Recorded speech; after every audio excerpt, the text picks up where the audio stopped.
성경 말씀 로마서 12장 14절에서 16절, 로마서 12장 14절에서 16절.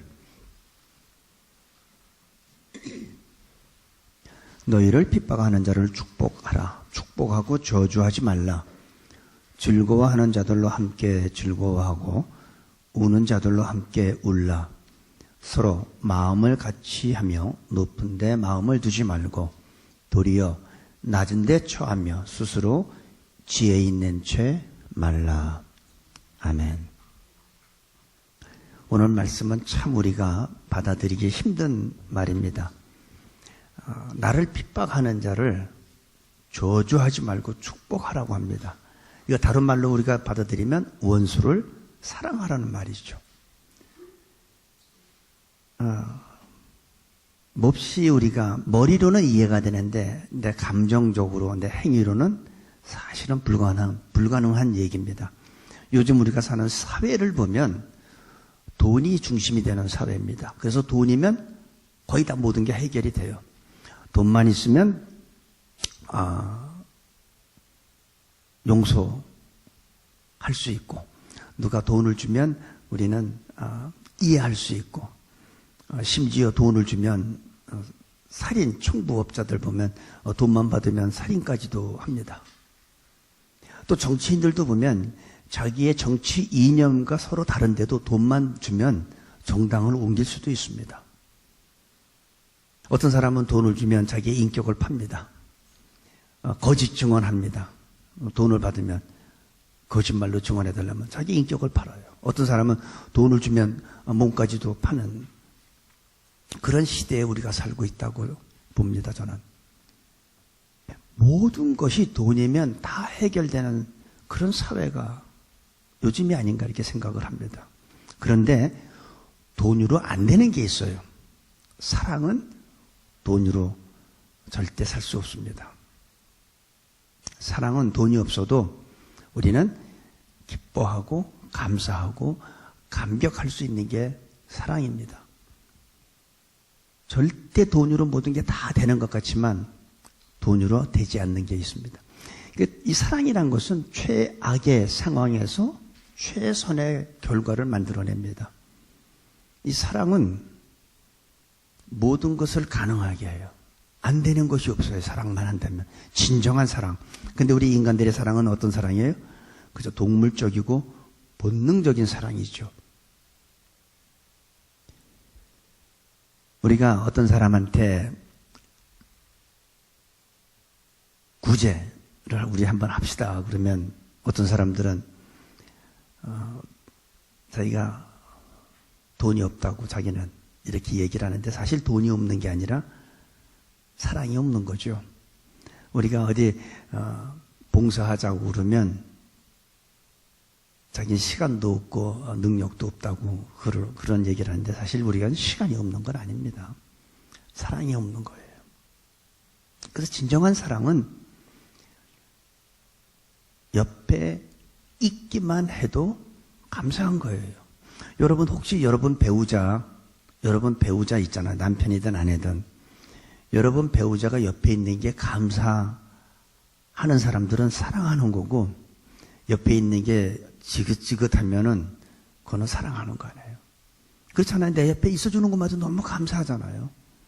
그러니까 우리는 진정한 사랑하는 사람은 나한테 뭘 해줘서 고마운 게 아니에요. 그냥 내 옆에 있어주는 것 자체만으로도 우리는 고마운 거예요. 감사한 거예요.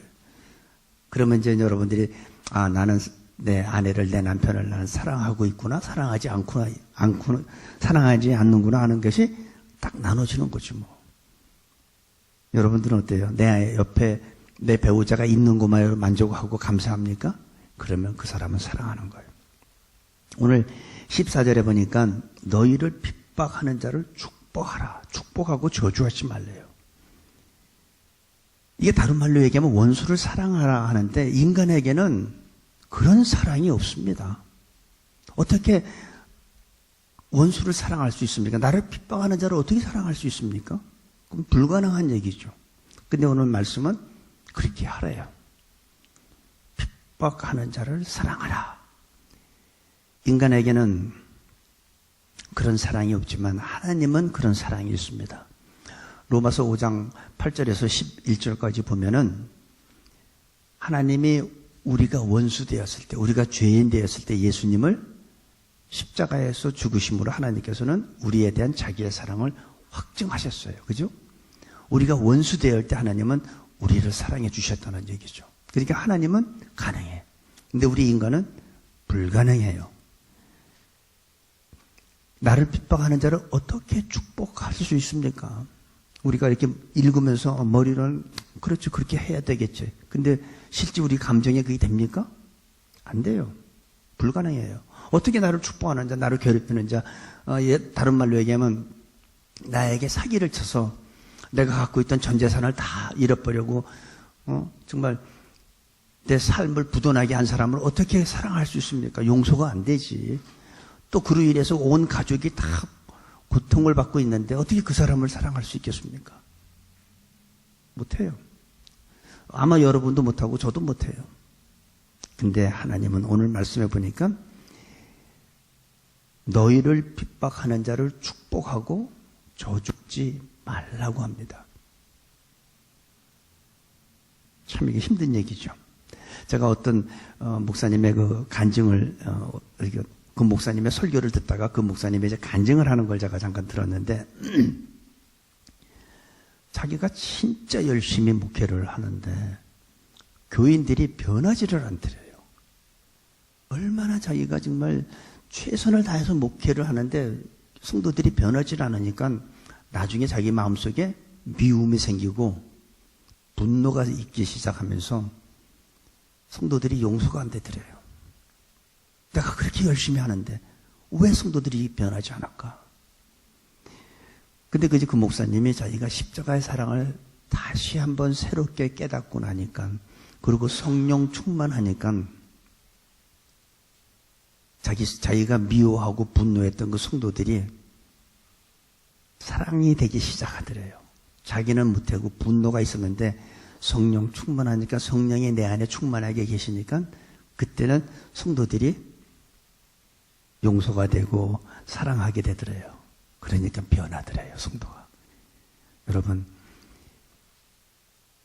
여러분의 자녀들이 먼저 변하길 기대하지 마세요. 부모가 변하면 자녀는 변하게 되어 있습니다. 목사가 회개하지 않는데 어떻게 평신도가 회개하겠습니까? 누가 문제예요? 목사가 문제지. 목사가 미워하고 분노하는 마음 갖는데 평신도들이 어떻게 사랑할 수 있겠습니까? 저는 남이 먼저 하기 전에 내가 먼저 하라는 거죠. 그러니까 우리는 나를 핍박하는 자를 도저히 용서가 안 되지만 언제 우리가 용서할 수 있을까요? 내가 주님 안에 들어가 있으면 가능합니다. 나는 못해. 여러분도 못해. 어떻게 여러분을 핍박하는 자를 사랑할 수 있겠습니까? 내가 그를 사랑하지는 않지만 용서하기도 힘들어요. 나에게 내 삶을 완전히 망가뜨린 사람, 그래서 내 가족이 지금 너무 고통받는 그런 상황에서 어떻게 그 사람을 용서할 수 있겠어요? 그 사람을 찾아가지고 어떻게 보복하려 하는 게 우리 일반적인 사람들의 생각이잖아요. 근데 성경 말씀은 그렇지 않아요. 너를 핍박하는 자를 저주하지 말고 축복하라는 게 오늘 말씀입니다. 우리가 살다 보면 우리 주변에는 핍박받는 사람들이 많이 있습니다. 물론 자기가 잘못해서 어떤 죄를 져서 핍박받는 사람들도 있지만 아무 잘못한 것도 없이 이유 없이 핍박받는 사람들도 있잖아요. 여러분들도 마음속에 괜히 저 사람이 나한테 잘못하지 않았는데 나 저 사람은 괜히 싫어. 그런 사람이 있죠. 고개 끄덕하는 사람들은 다 그런 거예요. 나는 저 사람이 나한테 아무것도 한 게 없는데도 난 저 사람만 보면 그냥 싫은 거야. 이유 없이 핍박하는 거지 뭐예요?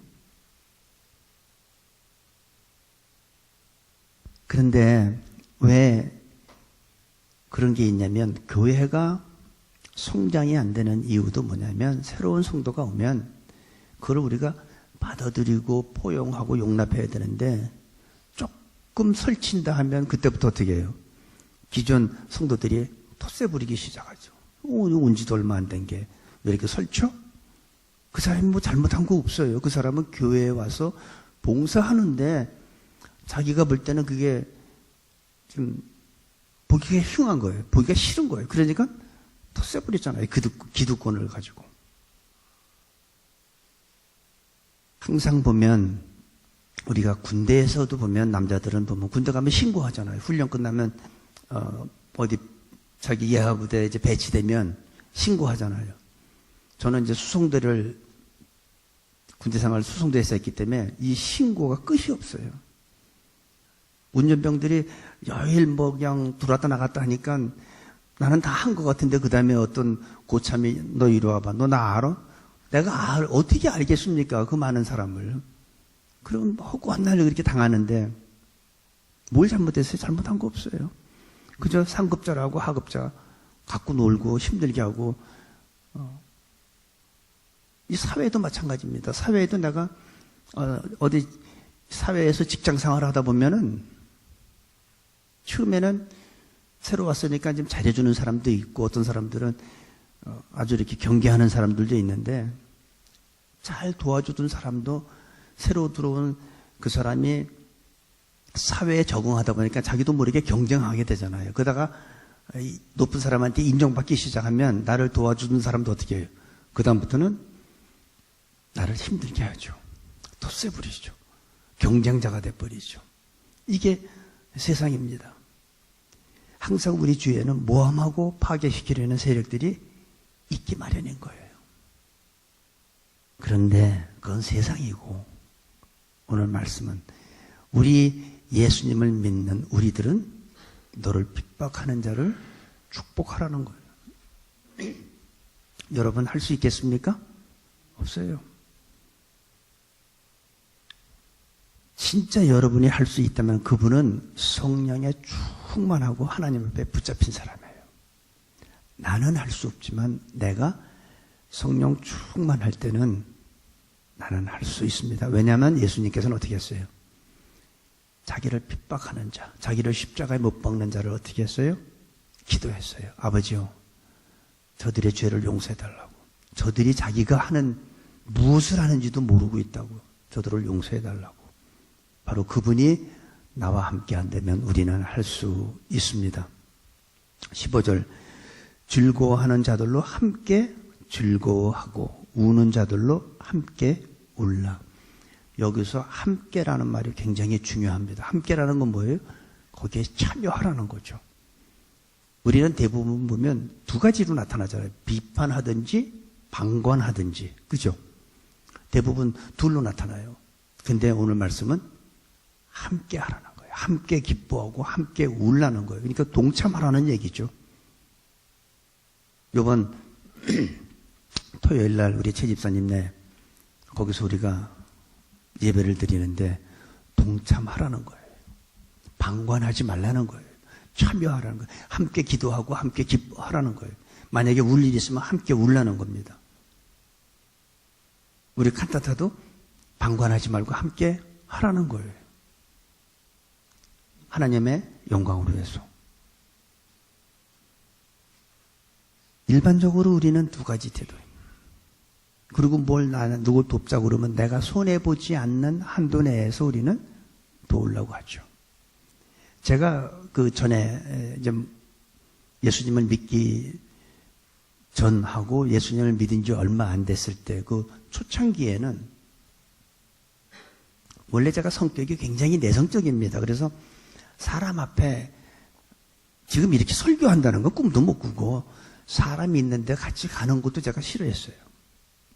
그러니까 내가 스스로 벽을 쌓고 다른 사람들하고 어울리지 못했죠. 그러니까 나는 그 사람들하고 모임에 내가 가는 것도 싫고 그 사람이 내 삶에 간섭하는 것도 싫다 보니까 내가 스스로 벽을 쌓고 있는데 저는 외로움을 몰라요. 그러니까 나는 혼자 그렇게 있어도 외로움을 모르는데 제 집사람은 굉장히 외로워합니다. 우리가 교회 생활하다 보면 구역이라는 것도 있고 어떤 모임이라는 게 있을 때 여러분 함께 동참하시기 바랍니다. 구역 예배 참여하세요. 무슨 어떤 모임 참여하세요. 내가 스스로 거리를 두고 벽을 쌓는 것은 스스로 자기가 외로워지는 길을 택하는 거고 점점 더 외로워집니다. 나는 안 그렇던데? 내가 안 그러면 배우자가 나는 외로움을 몰라요. 난 우울증도 모르고 외로움도 모르는데 제 아내가 굉장히 힘들어 하더라고요. 여러분, 오늘 이 말씀대로 함께 기뻐하시고 함께 우시기를 바랍니다. 한국 속담에 보면 그런 말이 있죠. 남이 잘 되는 꼴을 못 보는 그런 속담 중에 사촌이 땅을 사면 배가 아프다고 그러죠. 그거는 다른 사람이 잘 되는 거를 못 보는 그런 성품이 있는 거죠. 근데 자기가 사랑하는 사람이 잘 되면요, 기뻐요. 즐거워요. 여러분, 우리 권사님, 전하단이 박사학위 공부하는데 배가 아픕니까? 없죠. 자기 사랑하는 아들이 잘 되면 기쁜 거예요. 아, 우리 자식이 왜 저렇게 잘 나가? 나 속상해 죽겠어. 이런 부분 있어요? 없잖아요. 사랑하면, 사랑하는 사람이 잘 되면 기쁜 거예요. 아, 저 사람 이상하게 잘 나가. 하나님은 왜 저 사람을 이렇게 축복해 주는지 몰라. 또 다른 거 하나님의 축복 주시네. 저것도 잘 되면 어쩌지? 그런 사람이 있잖아요.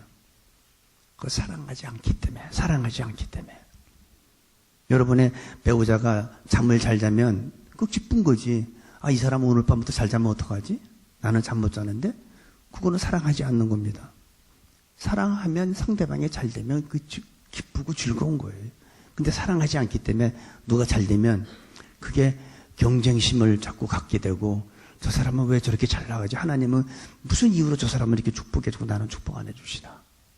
사랑이 없기 때문에 그렇습니다. 오늘 주시는 건 즐거워하는 자로 함께 즐거워하고 우는 자들로 함께 울라는 겁니다. 하나가 돼서 동참하라는 거예요. 거기 빠지지 말라는 거예요. 같이 즐거워하고 함께 기뻐하고. 그래서 어떤 사람이 우리 교회 성도님 중에서 어떤 분이 비즈니스가 잘 되면 너무 기쁜 거지. 근데 안 되면 어떻게 돼요? 우리가 마음이 조마조마하잖아요. 걱정되지. 어떡하지? 잘 돼야 할 텐데. 그런데 어떤 사람은 잘 되면 어쩌지? 그거는 우리 교회에 있으면 안 된다는 얘기죠. 잘 돼야죠. 잘 돼야죠. 대부분 다른 사람이 잘 되는 걸 못 보는 사람은 자기 마음속에 뭐가 있냐면 욕심이 많아서 그래요. 욕심이. 내 욕심이 많아서 자꾸 경쟁하게 되는 겁니다. 그러니까 남을 잘 되는 거 보면 괜히 믿기도 하고, 그 사람이 나한테 잘못한 것도 없는데 그 사람이 잘 나가는 거 보면 괜히 미웃고 화도 나고 질투하고 배 아파하죠. 하지만 자기 자식이 잘 되면 배 아파하는 부모 없다는 얘기예요. 우리 부모가 잘 나가면 너무 좋지. 근데 얼마나 한국 사람들이 그랬으면 그런 속담이 있겠습니까? 사촌이 땅을 사면 배 아프다고. 우리는 남들이 잘 되도록 축복해 주시기를 바랍니다. 사심이 없는 사람은, 욕심 없는 사람은 다른 사람이 잘 되면 같이 기뻐하는 거예요. 너무 잘 됐어, 집사님, 권사님. 너무너무 하나님 앞에 너무 감사하다고. 그리고 안 될 때는 같이 안 되는 거예요. 같이 함께 울고 함께 즐거워하라는 것이 우리들한테 주시는 말씀입니다. 16절. 서로 마음을 같이 하며 높은 데 마음을 두지 말고 도리어 낮은 데 처하며 스스로 지혜 있는 채 말라. 저는 우리 교회가 이렇게 남을 격려해주고 위로해주는 그런 축복해주는 그런 교회가 되기를 원합니다. 여기서 보니까 서로 마음을 같이 하라고 그랬어요. 계속 우리는 함께 하라는 거죠. 그리고 높은 데 마음을 두지 말고 낮은 데 마음을 두래요.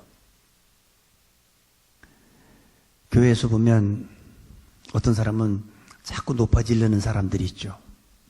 자기가 높아진 사람들은 조금만 내려오시기 바랍니다. 그리고 너무 또 낮아진 사람이 있어요. 지나친 열등감 때문에. 그런 분들은 좀 올라오시기 바랍니다. 이게요, 굴곡이 있잖아요. 높고 낮으면 다니기가 힘들어요. 교회는 높고 낮으면 안 돼. 교회는 평탄해야 돼요. 돈 많은 재벌과 그 평사원이 함께 봉사할 수 있는 곳이 교회예요. 또 군대를 얘기하면 장교와 사병이 쫄병이 같이 함께 기도할 수 있는 데가 또 교회예요. 배운 사람과 많이 배운 사람과 못 배운 사람이 함께 어우러지는 곳이 전 교회라고 생각합니다. 그래서 교회는 높고 낮음이 있으면 안 돼요.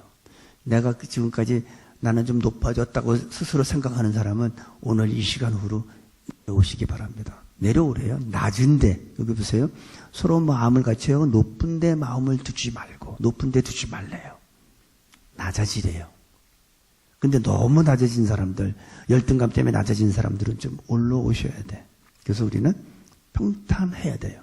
자동차가 갈 때 울퉁불퉁한 길 달릴 수 있습니까? 근데 아스팔트 길 보세요. 판판하니까 얼마나 잘 달립니까? 스피드 있게 뛰잖아요. 그러니까 너무 달려가지고. 굴곡이 심하고 울퉁불퉁하면 차가 다닐 수 없습니다. 높은 부분은 낮아져야 돼요. 높은 부분은 낮아져야 되고 낮은 부분은 높아져야 됩니다. 그래서 우리가 그 누가복음 3장 5절에 보면 이런 말이 있습니다. 침례 요한이 와서 예수님의 척병을 예배하러 온 침례 요한이 이런 말을 했습니다. 누가복음 3장 5절에 모든 골짜기가 메워지고 모든 산과 작은 산이 낮아지고 굽은 곳은 곧아지고 험한 길이 평탄하여질 것이요. 이사야 선지자 예언의 말씀을 인용하면서 본인이 예수님의 길을 예배하러 온 것은 높아진 것은 낮게 하고 낮아진 건 높게 하고 구부러진 건 곧게 하기 위해서 자기가 왔다는 거예요. 예수님의 길을 평탄하게. 그러니까 우리가 예수님을 위해서 해야 되는 게 뭐죠? 우리 교회 사명이 뭘까요? 높은 것 낮게 하고 낮은 건 높이 하고 평탄하게 하는 거예요. 이 구부러진 건 어떻게 해요? 곧게 해야죠. 이게 교회고 오늘 우리한테 주시는 말씀입니다. 우리들의 사명이 높은 사람은 낮아지시기 바랍니다. 그리고 너무 낮아진 사람은 좀 올라오세요. 그래서 평탄해야 돼. 예수님은 본래 하나님이셨잖아요. 그죠? 그는 근본 하나님의 본체시나 하나님과 동등됨을 여기지 아니하시고 종의 형체를 가져서 사람의 모습으로 이 땅에 오셨잖아요. 그것만 하셨나요? 죽기까지 순종하셨죠. 그게 예수님이에요.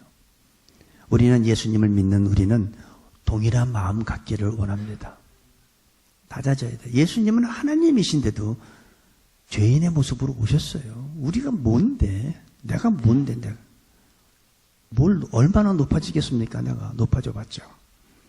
전능하신 하나님이신 그분도 낮은 대로 임하시고 죽기까지 순종하셨는데 그분을 믿는 우리야 오죽하겠습니까?